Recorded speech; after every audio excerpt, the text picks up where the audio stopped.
Alrighty. The sound of my parents talking woke me out of my sleep. I sat up and looked around my bedroom. It looks like the room of a 24-year-old college senior, but lately it didn't feel like I was in college. I often had to remind myself of why I made the decision to live at home instead of on campus. Big mistake. Granted, at the time I made the decision, it seemed like a good idea. Living at home was comfortable and affordable. This is an amazing 24-year-old. Let me just tell you, comfortable and affordable. Where my kids at? Because I need them I need them to read this. Once I started school, however, I often questioned my decision to continue living at home. Okay, now the real is coming out. Shortly after I decided to get my own place, my only brother Andrew was killed. We were a close family and devastated by his untimely death. At that point, there was no way I was going to move out. I thought my parents and sister needed me home with them. But as time passed, I realized they didn't need me at all. I was the one who needed them. Andrew and I were as close as any two people could be, and when he died, a part of me died too. He and I had gone to a house party one night, and we separated at some point, me hanging out with some friends and Drew going outside for some air. I was still talking with a friend when I noticed everyone headed outside. I followed the crowd and gasped, only to discover my beloved brother lying on the ground, bleeding. It was frustrating because no one stepped up to say they knew anything. It was a mystery then, and 1 year later, it remains a mystery. This is sad to me. There were different rumors going around. One was that some guys were walking by and got into a verbal altercation with Drew and shot him, but none of the stories were ever corroborated. It was hard for my family to deal with the loss, and even more so because of the lack of clarity surrounding his death. We all grieved, but we grieved differently. My mom ate, my sister Ava fasted, my dad drank, and I sank into depression. As time moved on, however, so did my family. I, on the other hand, still struggled with losing Drew, and my mom gently insisted that I see a therapist, some woman named Dr. Judy. I was resentful at first, but I eventually learned to appreciate having Dr. Judy sit for an hour and listen to me gripe and pontificate. Mom paid for it, and depending on my mood, sometimes she got her money's worth and other times she didn't. It happens with us all. Some days I enjoyed the comforts that home had to offer. Other days, however, I would shave off my eyebrows to have my own place. Baby, and I'm sure your mom would too. I'm sure your mom would too. Between my overbearing mom and the issues of my extended family and friends, there were days I struggled just to hear my own thoughts. Welcome to the club, boo. I showered and dressed before heading downstairs. On the way down, I peeked into my sister's room. Ava was buried under her comfort with one foot hanging off the side of the bed. I shook my head at the chaos. Given that my mom and dad were the tightest people I knew, Ava's sloth often caused me to question her paternity. I walked into the kitchen where my dad, Roscoe, was fussing at my mother. He was bent over, looking in the cupboard. I sat down at the table quietly. "When did you start buying Diet Dr. Pepper?" he complained. "And Anita, where are the cinnamon rolls?" "The cinnamon rolls are at the store where they belong," Mom replied, not bothering to turn away from the cantaloupe she was cutting. "Wrong answer," he told her. "Where they belong is right here in this kitchen so I can pack them in my lunch." Mom turned and rolled her eyes at him. She had battled the bulge for as long as I'd been on Earth, probably even before that. It seems like I grew up on every diet known to humanity. When she dieted, the whole house dieted with her, whether we wanted to or not. "Come on, Roscoe. You know I don't have that kind of willpower," Mom explained. "You don't need those cinnamon rolls. Take this cantaloupe to work. I'm taking some with me. You'll like it. It's sweet." "I don't want cantaloupe, Anita. I want a cinnamon roll." Roscoe kissed Mom on the cheek, picked up his lunch off the counter, and kissed me on the forehead before walking out of the kitchen. Okay, I just want to pause right there.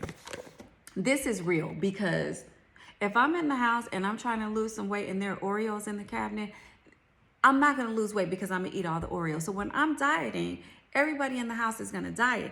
Ain't going to be no Oreos in the house when I'm dieting. So this lady, Anita, she's on to something. So I see no issues here. Let's move on. She called out to him. "The banquet is in a month." And there's a banquet in a month? Come on now. "The banquet is in a month and I need to fit into my dress. I can't fit my dress with cinnamon rolls lurking around the kitchen taunting me. Thank you." She looked over at me. I was still sitting quietly. I looked over at the small television on the counter. I wanted to avoid a conversation about food and eating habits. There were many things that Mom and I didn't agree on, and weight management was at the top of the list. I'm a size 2, but I'm healthy. It seemed that my mom had developed a rare form of amnesia and forgot the countless diets she raised me and my siblings on. Now she thought I didn't eat enough. Where are you headed? She asked me. I have an appointment with Judy, I responded. Okay, she said, still cutting cantaloupe. Are you going to complain about the cinnamon rolls too? Nope, I said, heading to the cabinet for oatmeal. That figures, she said. You don't eat enough anyway. Here we go. I eat, Mom, just in moderation. Healthy weight management, remember? I said. More like weight obsessed, she said, pouring a cup of coffee. I'm not weight obsessed. I'm healthy, I said, instantly regretting the comment. I should have just kept my mouth closed. Bulimia isn't healthy, honey, she said. Bulimia? You're right, Mom. Bulimia isn't healthy. It's an illness I don't have. She glared at me over the top of her glasses. You need to eat more, she said, putting the cantaloupe in the refrigerator. You're as thin as a rail. I wanted to tell her that she needed to eat less, but I didn't. I wanted to live to see the end of the day. Yes, ma'am, because she would have knocked you through the wall. Roscoe walked back into the kitchen before I could defend myself. He was wearing his work uniform and still had his lunch in his hand. Remember, I have my meeting tonight after work. Roscoe has worked for the electric company for the last 20 years. He loves his job and has often said that he had no plans to retire. He said working kept him out of trouble. Although that could be true at times, there were plenty of other times when he almost lost his job because of his drinking. That's why he frequented a sober support group. As hard as he tried to stay on the wagon, there were times when he slipped up. Too many slip-ups in my humble opinion. And nobody asked you, little girl. These kids always got an opinion, in my humble opinion. Okay, Mom said. See you later. Mom sat down and started watching a news report about a black business executive who had been indicted for fraud. Surely they know he wasn't behind it. There's more to it, Mom said. Yeah, I said sarcastically. Greed. No, he was under somebody's direction, Mom said. So that makes it okay? I asked. He did it because he wanted to, because of greed. He did it because he wanted to keep his job, she said. He did it because he was greedy, I repeated. Mom glared at me. Anaya Good, how in the world do you go to college smart and come out stupid? Mom, I said, you think everything is a conspiracy, but this is not someone else's fault. This man is guilty, plain and simple. They have emails of him admitting his wrongdoing. I'm going to just pause right here. Because I remember when my girls went to college, before they went, I was Encyclopedia Britannica. Y'all remember Encyclopedia Britannica? I was Encyclopedia Britannica. I knew all. Mom knew no wrong. But when they went to college, they knew everything. So I can feel her on this. See, have you guys experienced that when your kid goes to college and they come back and they know everything? Moving right along. So I'm a conspiracy theorist, she asked. I didn't say that, I argued. It's just that sometimes you sound a little paranoid. Don't start that, she exclaimed. Don't you call me paranoid until you lived a day in my shoes. You couldn't have survived one day in the life I had when I was your age. Not this morning, she thought. Not the story about the 12-mile walk. Do you realize that my sisters and I had to walk 12 miles to and from school in the heat of summer, in the dead of winter, and after school to help my mama clean houses? You need to respect the struggle. Ain't nobody walked 12 miles. I'm sorry. She ain't walked 12 miles. Maybe she did. She ain't walked 12 miles. Maybe she did. Mom, I do respect the struggle. I'm just saying, everything that happens to black people is not a conspiracy. People make choices knowing there's a consequence, and it's no one's fault but their own. She looked at me as if I had grown a third eye. People do what they have to do to survive, and there are always two sides to a story. I get that, Mom. But at some point, we have to be accountable for who we are and what we want to be. We have the same opportunities for education, the same opportunities for prosperity, and the same opportunities to raise our family. But what's happening? I gestured at the television as if to prove my point. We have more black men in prison than in college. So who's teaching young boys how to be men? Who's showing girls what kind of man to look for? We need to wise up and get educated. We need to move forward. Heck, it would be nice if we started voting. Mom stared at me for a long time before she finally stood up and spoke. There's a story in the Bible about Jesus and a blind man, she began. The blind man comes to Jesus and asks to be healed. Jesus spits on some dirt, mixes it up, and puts it in the man's eyes. Then he tells the man to go to the water, rinse his eyes out, and come back.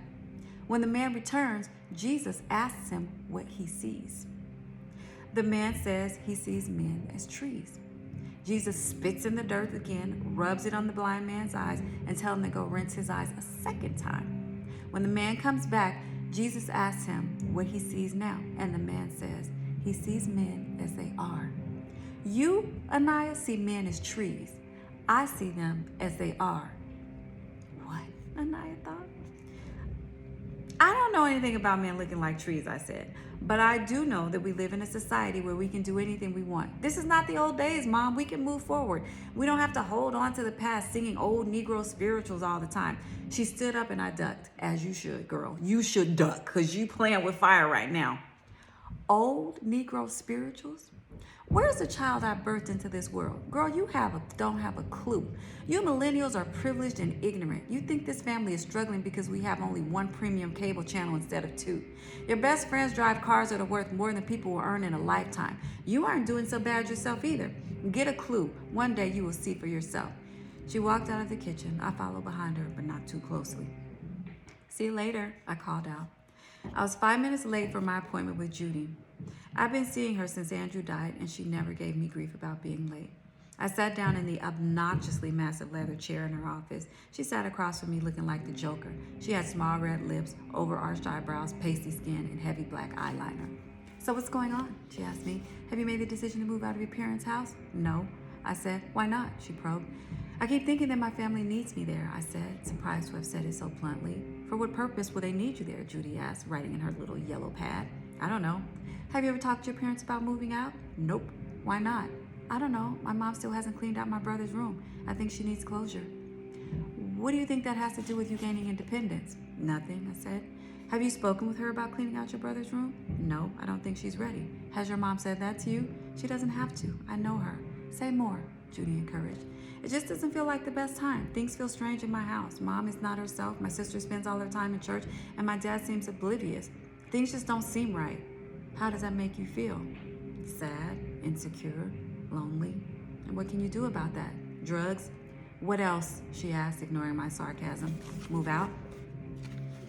Alone? Judy asked. I thought about moving in with one of my friends, but she's going through something. I know she's using drugs, and I don't know what to do. I let out a heavy sigh before I continued. Life is turning upside down right now, right in front of my face, and there's nothing I can do about it. You feel like it's hard for you right now? Yes. Home is in turmoil since Andrew died. My extended family is overwhelming me with their issues, and even my friends seem to be leaning on me pretty hard right now. Lately, I don't even recognize my own life, and it doesn't feel good. I thought I knew exactly what I wanted to do after college. I had my entire life planned out. Now, I have no idea what I want to do. I started to cry. This session drained me, but when I left, I suddenly realized that somehow, in the rich chaos of my family and friends, I needed to find my own voice. The question was, who was I, apart from them? What did I want to do with my life? That's a good question, and most of us still don't know the answer to that. I'm 50, and I'm still trying to figure that out, so bless her sweet, tender heart. You know what I'm saying? Bless her.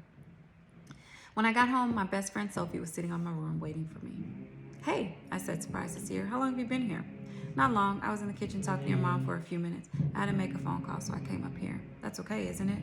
Of course, it's fine. Your family anyway. You practically used to live here when we were kids. When she smiled, I noticed she looked different. I couldn't put my finger on why she looked different, but she did. Even though we grew up like sisters, there was a growing distance between us. A big part of it had to do with her not returning my calls and her newfound coke habit. That'll do it. That will do it. Especially if you don't do coke too. I wasn't into drugs and didn't tend to entertain the company of those who did. Sophie was my friend though, and I needed her just as much as she needed me. This girl always thinks somebody need her. You're in therapy. You talk back to your mama. You don't understand the struggle, and you always think somebody needs you. Don't nobody need you. I wasn't going to abandon her, but I wasn't going to pretend her drug use was okay. Lately, it had become a source of tension. I've been calling you, I said. Why haven't you called me back? Busy, she said. Sophie was beautiful. Her dark eyes were small, button nose. Her naturally curly hair was a mild mixture of dark and light brown highlights. She had full eyebrows, thick pouty lips. Where have you been? I asked her. Just around, she murmured evasively. Busy, doing stuff. What kind of stuff? Dang! She said she'd be doing stuff. Dang! Just stuff, she repeated vaguely. What's been up with you? She asked, changing the subject. I didn't want to fight. I walked to my closet and pulled out a bouquet of roses. Whoa, who are those from? She asked, startled. Someone sent them to me. I can see that. Who? Guess, I said with my hands on my hips. Okay, Nye, I'm not trying to be funny, but I don't have a clue. Have you dated anybody since Justin? I looked at her and smirked. Justin sent those to you, she said, incredulous. I nodded my head. What the hell for? I don't know. I haven't talked to him in ages, I said. Well, you know, we dated a few years ago. He cheated on me a few times and broke my heart. I finally broke it off. I hadn't heard from him since. Then yesterday, this bouquet of roses shows up at my house. I waved the roses around in a flourish. Justin, the love of my life, the scum of the earth. Wait, Justin is gay, Sophie said. No, he's not. This girl got issues. Ciao. You sure? Sophie asked, chuckling. Yeah, I'm sure. What does he want? I don't know, I said. Well, maybe you can start hanging out with him again. I mean, you haven't been out with anyone since you broke up with him. That's not really normal. I've been out since Justin, I exclaimed, defending myself. Really? She countered. Name 2 people you went out with since you and Justin broke up. She looked at me with her arms folded across her chest. Remember that guy who used to be in Jack and Jill with us? What guy? First of all, if you're in college and you were in Jack and Jill, that's not a good reference because that was a long time ago. I'm just saying. What guy? The tall one. Really, Nye? The tall one? That could be anybody. What's his name? Reggie. I said. I don't remember him, Sophie said. Well, I went out with him. Sure you did, Sophie said, pulling a compact out of her yellow Chanel tote. She got a Chanel tote?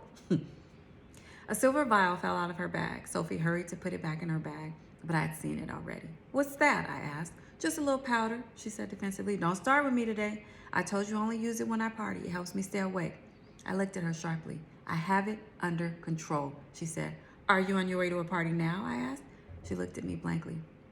Are you going to a party? I repeated. No. So why do you have it then? I said, don't start, Anaya, okay? According to what you said you only use it when you're going out. So if you have Coke in your purse, you must be going to a party. Anaya is annoying. Straight up. I went out the other night. I forgot to take it out of my purse. I didn't want to look at her because she was lying to me.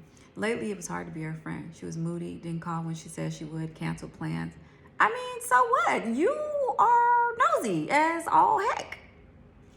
I'd always admired Sophie for having famous parents, a fancy wardrobe, and the best things life had to offer. We've always envied each other. She always said how wonderful my parents were, and I was impressed at how rich and sophisticated her parents were. Sophie likes that my mom cooks dinner almost every night, and I like that she has a live-in cook. She always wanted a younger sister, and I wanted mine to go away. Before the conversation about her Coke habit got heated, my other best friend, Katie, breezed through my bedroom smelling like flowery perfume. Hey, you guys, she said. Hey, Katie, we both chimed. She gave me a big hug and handed me a large shopping bag before plopping down on my bed. What are you doing here? I asked. What do you mean? I can't come visit my very best friend in the world? She said with mock hurt. Yeah, but you normally don't just pop up, I said. My car got towed, she said. I had to get a ride downtown to pick it up. It's a few minutes away, so I decided to come and see you. As I looked through the bag, I felt astounded at the stuff that Katie gave me. I pulled out a pair of jeans that I had recently seen on a fashion blog. Katie rolled her eyes at me when she saw me smiling. I walked over and tried to hug her, but she backed away. You remind me so much of my mom. She reminded me so much of my mom. I immediately tried on the jeans in front of the mirror.